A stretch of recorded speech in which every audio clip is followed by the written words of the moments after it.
Fantastic morning mga kalipad. Another day, another sale. This is Okles and welcome to Okles TV. So yesterday mga kalipad, pumunta tayo sa dalawang estate sales, no? Sa Moraga, California. Medyo 40 minutes drive from Hayward kung nasaan ako nag-stay. So kasama ko ang aking beautiful sister-in-law. Sinamahan niya ako para mag-adventure ng estate sale kasi yun yung mga gustong-gusto ko, yung maghanap ng sale. So doon sa unang estate sale, nakabili tayo ng isang favorite toy ko, yung favorite find, yung ating mid-century rocking horse, musical rocking horse na meron siyang musical box. So naririnig nyo, tumutunog siya. So scary siya pag gabi, bigla siyang tumunog, no? But anyway, sinage na natin to. Wala na siyang pre over na natin siya. This is made of wood, no? If you're going to buy this, bibili natin siya online. Lalabas siya around $45. So, on last days of sale kasi, 50% off usually ang binibigay nila. So, nabili ko lang to ng $7. So, nakatipid tayo ng mga more than $30, no? So, maganda tong pang-display natin sa mga tables, no? Or sa sala, pang-display natin. Pwede nyo rin palaruin sa mga bata kung gusto nyo. Pero, since mid-century siya, mga 1970s to ginawa, best na lang na itago na lang natin. So may missing lang siya na yung saddle niya dito, so sa kabila. So, parang nawala, but madali lang gawa ng paraan niya.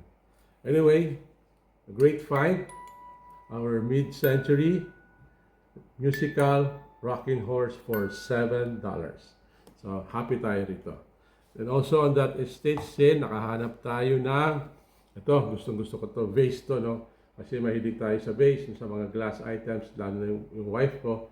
So, nakuha natin tong vase na to, nakalagay dyan, $6, 50% off, $3 na lang. But if you search this online, pag nag-search kayo, this will cost around $40, no? More or less $35 to $40. So, great find, kasi nabili lang natin ng $3. Yan. Also, on that estate sale, nakabili tayo ng, yan, ito yung ating Little Angels. Ano ba yung Little Angels? No? 1985 pa to. So, 1985 Angels, glass angels siya na nabili natin for only $3. Okay, so papakita ko sa inyo kung ano yon. Yan. Dalawang glass angels. Yan. So, kung nakikita nyo, ang ganda niya, mabigat siya. Talagang solid na glass siya. Ang Glass Angels natin is worth $20 online and nabili natin siya ng $3. Ang ganda, no? Ito yung gusto-gusto ng wife ko. Sabi niya, iuwi mo yan, kano mangyari. So, magasin na siyang pang-display. Kahit hindi Christmas, pwede mong ilabas para meron kang angel. Pangontra sa ating rocking horse. Scary. Anyway. Then, yun ang nakuha natin sa first estate sale natin. Then, yung last na nakuha natin sa first estate sale natin, itong 1950s na Bible. So, itong 1950s na Bible na to, nakuha ko to ng around $5.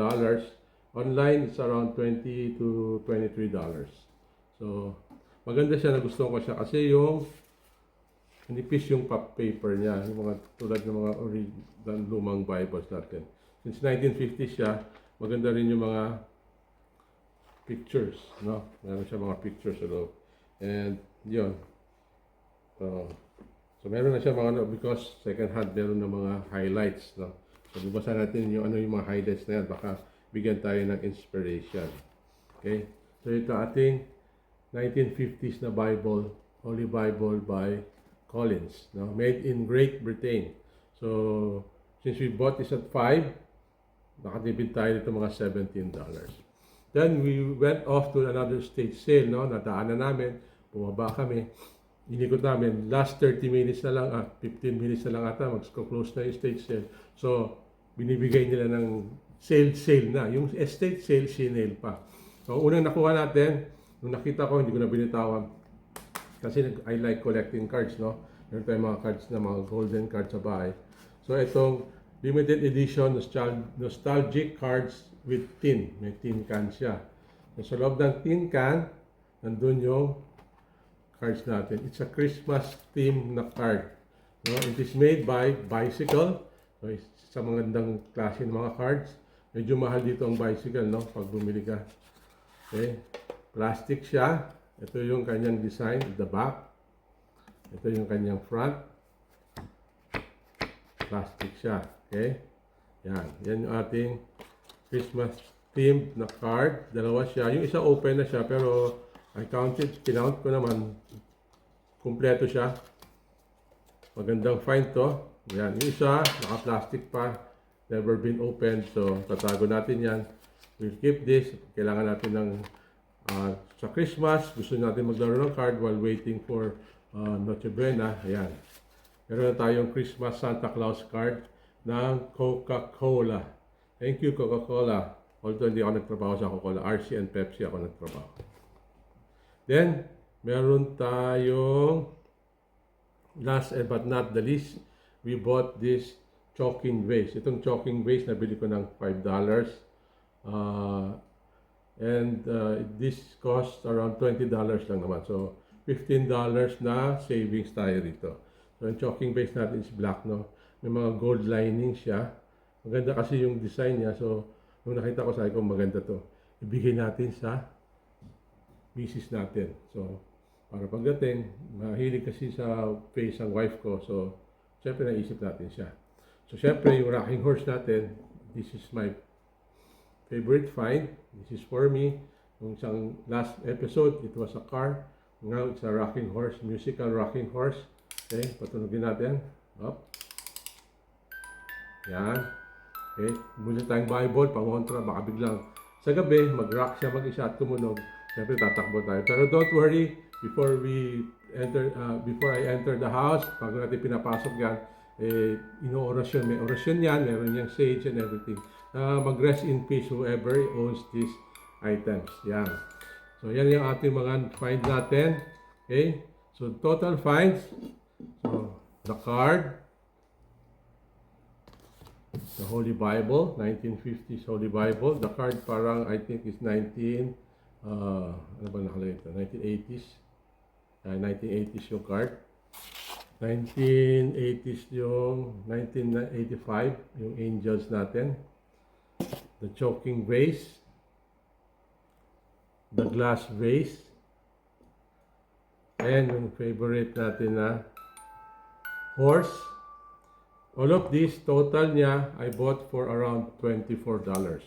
But if you search online, tignan natin online siya, and add everything up, more or less around $160. So, nakasave tayo ng $140 by going to the estate sale. Yung estate sale, makikita nyo sa video, ang daming pwedeng bilhin. But the only problem is, hindi ko may uuwi sa Philippines. Kasi nga, meron tayong weight restriction sa ating baggages. So, we only look for small items and very light items. No? But if I could, bibilhin ko talaga yung mga tools, ang gaganda ng mga tools nila. So, again, another day, another Burootan dito sa California. What is Burootan ba? Ano ba yun? In the Philippines, every Saturday, Sunday, may Burootan sa Divisoria. No? Pupunta ka ng Divisoria, lahat ng mga bagay na second hand, whatever, nandun lang sa street, and parang ka naghahanap ng treasure. Then makikipag-burootan ka, ibig sabihin, makipagtawaran ka. Dito naman, social lang. We go to estate sales, and lahat yon syempre second hand, no? And then, syempre, you can always bargain, no? Lalo na on the last day. So, na-bargain natin to. And yung ating cards. Yung card natin, we only bought this for $1 and this costs around $15 sa eBay ata and $30 sa Etsy. So, $15 to $30 ang price niya. Okay? The Holy Bible naman, the price niya again is around $23. Okay? So, again, we made a whopping $135, $36 na savings. Again, samahan nyo ako. Later, we're going to another estate sale. Magbibisikleta lang ako kasi wala akong kasama today. But join me in an adventure here in California. Our sales adventure, our Burootan adventure, dito lang sa Oakles TV.